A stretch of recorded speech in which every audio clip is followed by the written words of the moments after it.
Welcome to the Mud and Rib Podcast. We're glad to have you back with us. Today, we're going to be talking about the table. And you might wonder, why the table? What does that have to do with the podcast? But Guy, why don't you explain to us what the table has to do with our podcast today?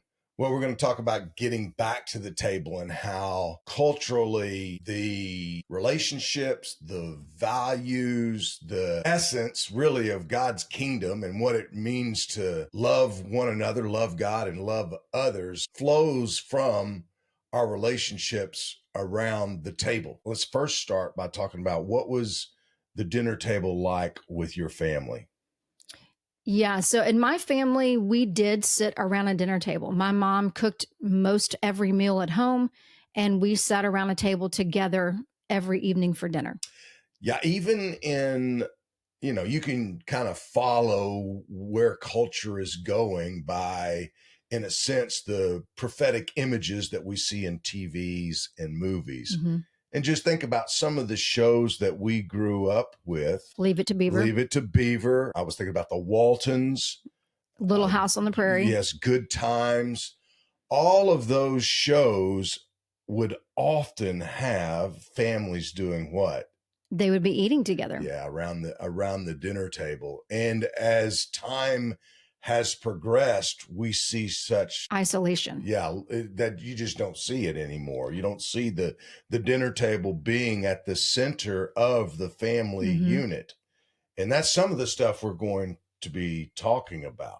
I was thinking about how there was one transition. If you look at Friends, they weren't around a dinner table, but they were at a coffee shop. Oh, that's a good point. And so there was a lot, and that was community for them, right? Was around the coffee shop. Right. It wasn't someone's home, but the coffee shop. And so I thought that was an interesting transition. But even since then, I feel like even at a coffee shop, often you see people, they're working, isolated, maybe alone. That's not always true. There are people there doing Bible studies with their friends, but a lot of times it's still alone. Right. So we have worked with younger generations really our whole life as far as mentoring and coaching. And one of the things that we used to do at retreats that were designed to help students and families grow is that we would do this dinner table. And we'd often take a plate and what else? Like a paper plate. We take a paper plate and we would ask people to draw the shape of their table growing up. And if there was no table, let's say, for example, they ate at a TV tray, which people don't even probably know what that is, but a TV tray or a bar. Where did your family eat dinner? What did that table look like? Draw that table and then draw where each of your family members sat at the table. Maybe they were non-existent, so they weren't at the table. Maybe there was someone in another room, or maybe everyone was in a bedroom. Or use a symbol also to describe each person. Yeah, so when you're drawing, let's say my mom, I would use a symbol to place my mom on the map, so to speak, of the table. And that symbol would be something that would represent her. Was she angry? Was she a happy mom? Was she fun? Those types of things. And then you would do that for each of your family members, regardless of where they were. If they're not on the table or at the table, maybe put them on the corner saying, well, they were never home. But you would still draw a symbol that represented them. And then from there, we would draw lines that would represent the communication between each family member. So if it was me and my mom or me and my dad, I would draw, let's say, maybe a broken line, a dotted line that described there being broken communication. Or maybe it's hearts because there was a lot of love between my mom and I, or my dad. Maybe there was, I think I drew my dad one time as a remote control. I don't remember what it was. But anyway, the point of this exercise is to show, was my family healthy around the dinner table? What was it like? Because when we get married and start our own families, we bring those things into our relationship, not only with our families that we're married into, but also with our friendships. If we started out with a family that maybe was in our case, it was a challenge when we had kids because we were in sports. And we're going to talk about that in a little bit about how we manage that, but maybe your family's on the go. So all those things come into your relationships. And so we want to address some of those things. Yeah, so it is a great tool to help people understand their family of origin. That's right. Is what I hear you communicating, that the past is always present, We need to be aware of our past so that we can live in the present, so that we can move towards the future. And our family of origin helps us. That's one of the things that can really help us understanding that and how we deal with that and how that has affected us, both good and bad. And Yeah. we can learn from both good and bad. I mean, because we can learn from models of our family that are good things that Yeah. teach us to follow, but also the things that are maybe bad that's like, I don't really want to follow that. And so that's important in this process of growing. Yeah, it makes me think about how, let's say, if you're a married couple or you're getting married, maybe the wife has one expectation of what dinner time is going to look like, and maybe the husband has a different expectation. Maybe the wife was never in a family that cooked and they never sat at the dinner table. And so she doesn't even know that her husband's expectation is we're going to have dinner together every night. So this would be a great way to say, let's do this together to see what our expectations are and maybe where there's some breakdown or where there's positives. What types of values did you have that we want to bring into our family, and what type did the husband have, and what are some new ones that we want to create together? And so that's another thing the importance of this. Okay. So let's talk about what we've observed from working with younger Gen X, which is our generation. We're older Gen Xers, then to millennials, and now to Gen Z. Where has the progression of the dinner table gone as you've observed, maybe doing this exercise and observed where families are in regards to the table through generations? I would say, obviously, we mentioned that our generation was more around the dinner table. Not all, but Yeah, because because we became the latchkey generation in a lot of ways, Mhm, where moms began to go back to work that's at a right. pretty significant level. Yeah, so it started to change. We might have been an exception. Yes. Did your family eat around the dinner table? My dad was in law enforcement and undercover, so he was gone a lot, but almost, I mean, I have such fond memories of Sunday eating pancakes and listening to Mm. Casey Kasem Top So 40. even if it wasn't every day, there was some time that There you was remember. time in my Yeah. family, I could draw a family table. I remember that my dad made this huge rectangular table. I come from several generations of craftsmen, and my Hmm. dad was super gifted, and he made us a table. That's And cool. yeah, really cool. And then we spent time around it. And I just remember having fond memories of that. And in some ways, it gave me a picture of what community really should be and family should be. And we'll talk about, our biological family and the table's importance to spiritual family. And we'll move there in a little bit, but let's keep talking about what have we Yeah. seen through these generations? Well, I mean, the one thing I would say is one, it's just become less and less around the dinner table. And a lot of that is because of the level of busyness that has come into our lives, which one of our upcoming episodes is going to be how busyness is killing us Yeah. and our relationships. And so I think busyness has taken us away from the table, eating in the car, eating out a lot more if we're eating together at all because life is so busy. Yeah, we're wearing busyness as a badge of honor, but in some cultures it says busy is bound under Satan's yoke.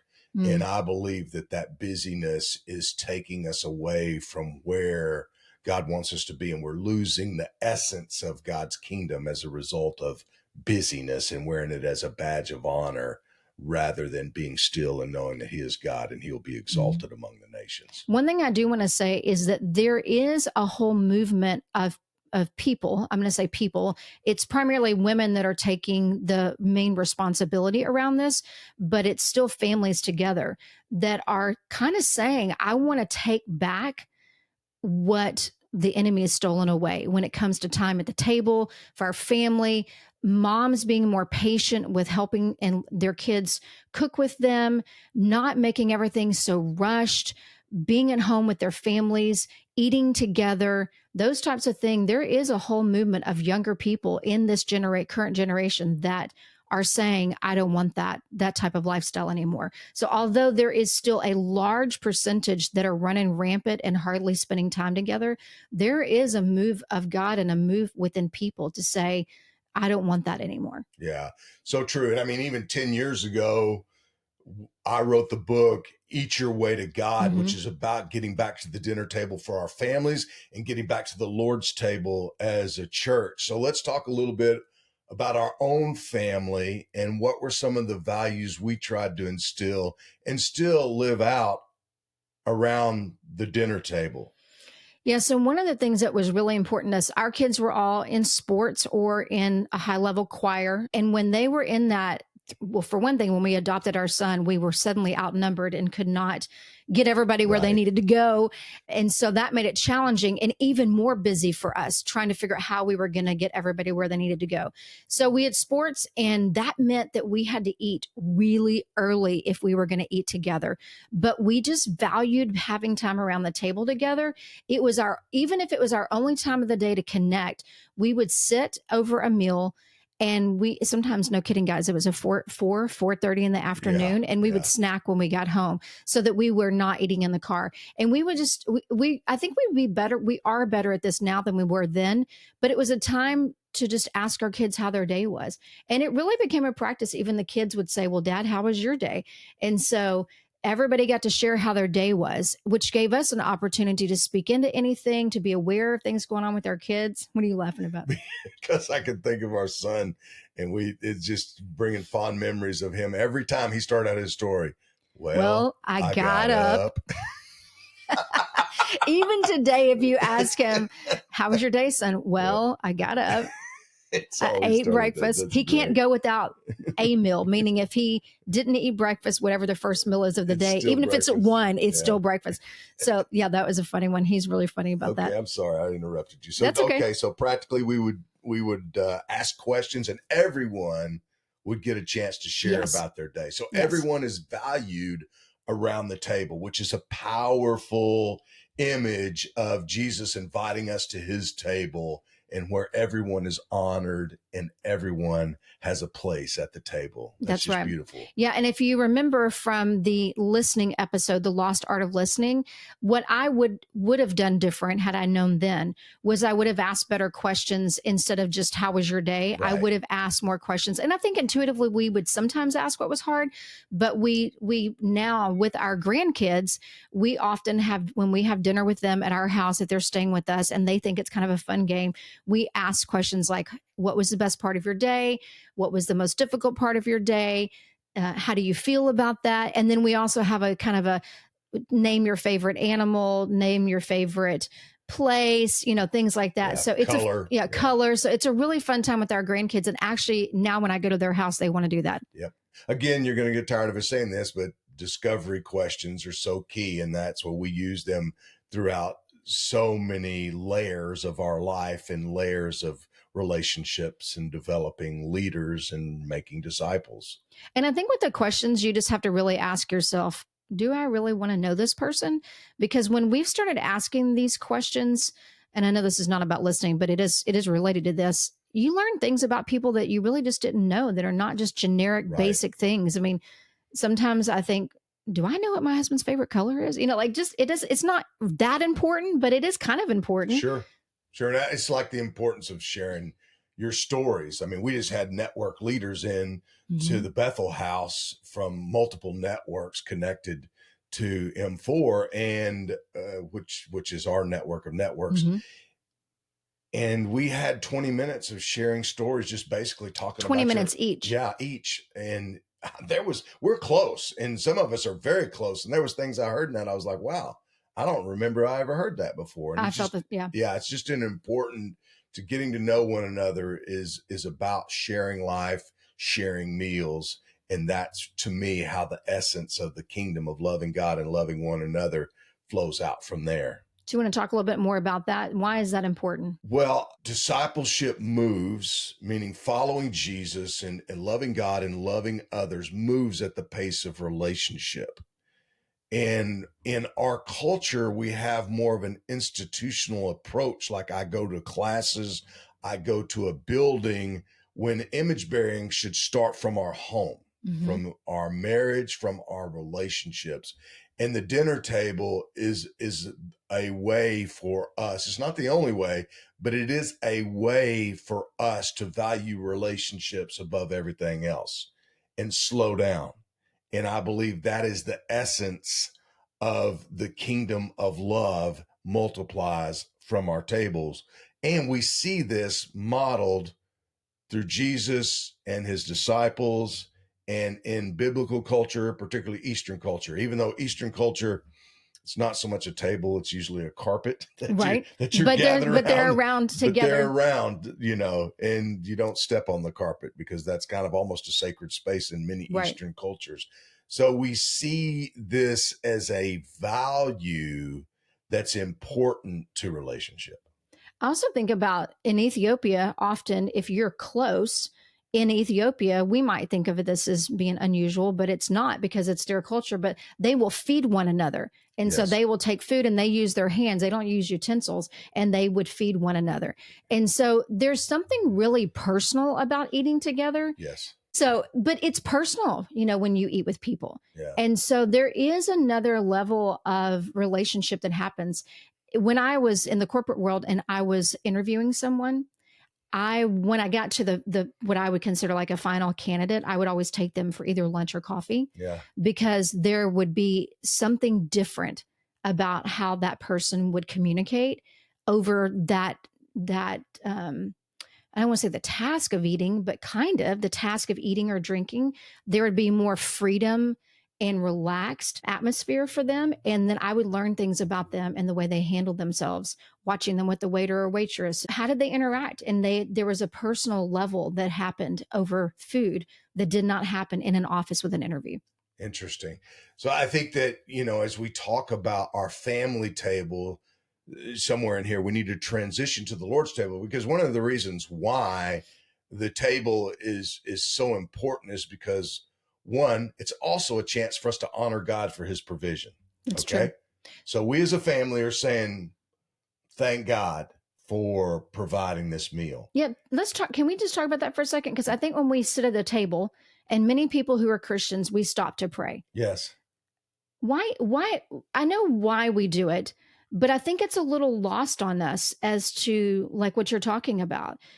A lot of times people were going out to actually slaughter a chicken to eat it. Yep. Or a lamb or gut, whatever they were eating. Yes. And so there was a lot more closeness to the food they were eating and how it got to their table, that there was a gratitude that I think we miss because we go to a grocery store. Yeah, because it's a connection to the creator and his creation, who created all things and who has provided this for a gift to us, and his provision should be received with gratitude.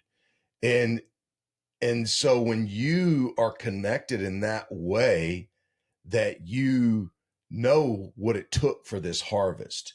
You know the sacrifice that the animals have made in order for you to be nourished. And you understand the circle of life comes from a creator who created these things to sustain them, and he is our sustainer.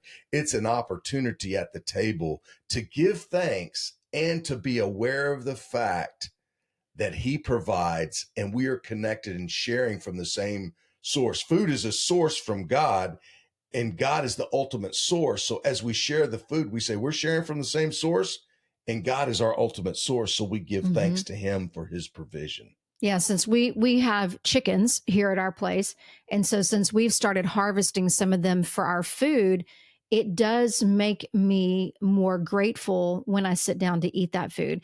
But I want to, and I just encourage all of us to, even if we go to the grocery store to get the food, it still came from a place of God's provision. And so just maybe being more aware of that when we sit down and give God thanks for our food.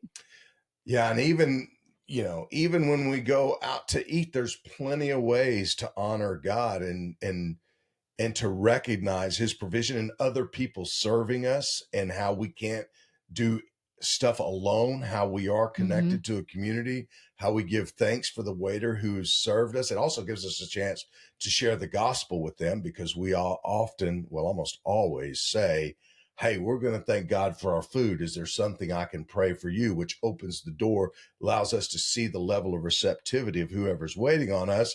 and then thank them for serving us and bless them and even share the gospel or our story with them. So even you're saying that even not only the table in our home, but the table out, which for us, we go to a Lupe Tortilla here in our town every Thursday night. And we've purposely go there, the same place every Thursday, because we want to know all the waiters and waitresses. And we've really had some, now that we've gone long enough, we've had some really amazing conversations and some really sad ones where people just have never heard the story of Jesus, which blows my mind every time. And lack of receptivity, but then others that have been very receptive. So that's kind of a side note, but I just wanted to mention that. Yeah. So can we transition to the Lord's table Absolutely. here the last 10 to 20 minutes? Mm-hmm. Okay. So we believe that the table is so important for our family and for it to be close and communication and to love one another and to know one another, that the dinner table is important for that. But also the Lord's table. Yes. Meaning sharing in the Lord's Supper, sharing a meal together as spiritual family.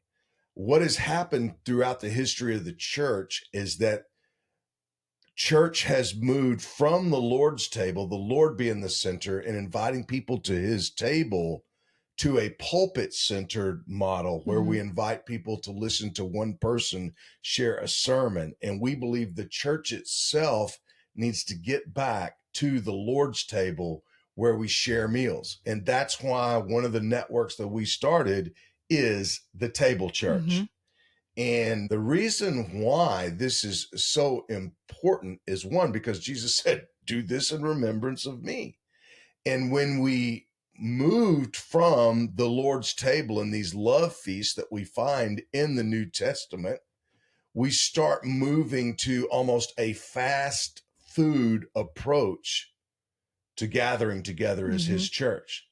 And so instead of sharing it around a meal, sharing a meal together and sharing that meal in remembrance of him, saying that we all are eating and sharing from the same source, which is Christ, and we want to allow anyone to and invite anyone to come to the table, we start fast fooding it and saying this is the Savior sampler. So the Lord's Supper becomes this little shot glass of grape juice and a little bitty wafer that we run through a line and pop it in. So it's Adoniah's appetizer. And we just move right on rather than truly celebrating the fullness of the sacrifice and the source that we are sharing together as the Lord's Supper and doing everything in remembrance of him. Last thing, then I'll let you share. So when you see the book of Luke, Jesus is either heading to a meal, at a meal, or leaving a meal. I mean, the chapter 24 ends with them, breaking bread, their hearts being burned and eating fish on the road to Emmaus. And so we see that Jesus came eating and drinking. And he ate with his spiritual family, the disciples. He did the Passover meal with them. And that's where he said, do this in remembrance of me as a way of life, share meals together. And this is how he engaged lostness. And we'll talk about after this, we'll have another episode on hospitality. So I just spit out a lot of things around the background or the theological foundation of why the Lord's Supper and our table is so important. What are your thoughts on that? I just envision that this should be more of people coming into your home, laughing together, talking together, eating together and conversing over a meal. And then at the end of this meal, coming together and having time to reflect on who Jesus is, what it is that he's done, and taking in these elements that are the reminder of who he is and what he did for us in a way that is not so fast that we can't think about what it actually is that Jesus has done and why it matters.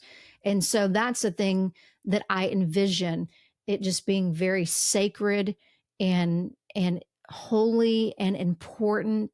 And I know we're not going to do that every single day, right? But what are the things we can take from that in our daily lives? But then when we do take the Lord's Supper, how can we do it in such a way that is more meaningful?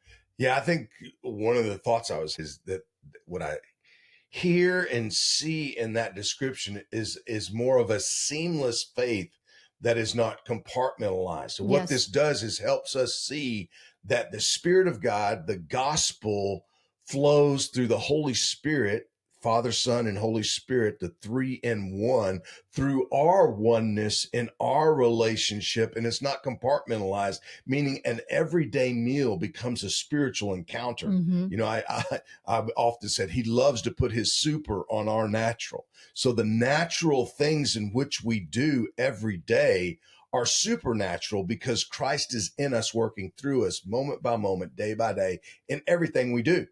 And so if we see the church functioning, the relationship in Christ in us, the hope of glory in everyday stuff, we'll see God move through everyday things. Mm-hmm. And this is what Jesus did. He said, come and follow me and I'll make you fishers of men. And they did everyday things together on the journey. He didn't say, well, let's go over here and have this class to talk about it. He basically modeled it through eating, walking, traveling, As you sometimes go. as you're going, which gets us back to Deuteronomy 6 and how to disciple a nation. God says in Deuteronomy 6, hear, O Israel, the Lord our God is one. So there's one God. And he says, this is what you need to do as a community, as a family, is to teach your children as you're walking, as you're sitting, as you're sleeping, as you're living out life moment by moment. That is how you model, you assist, you watch, and you launch them to do the same thing.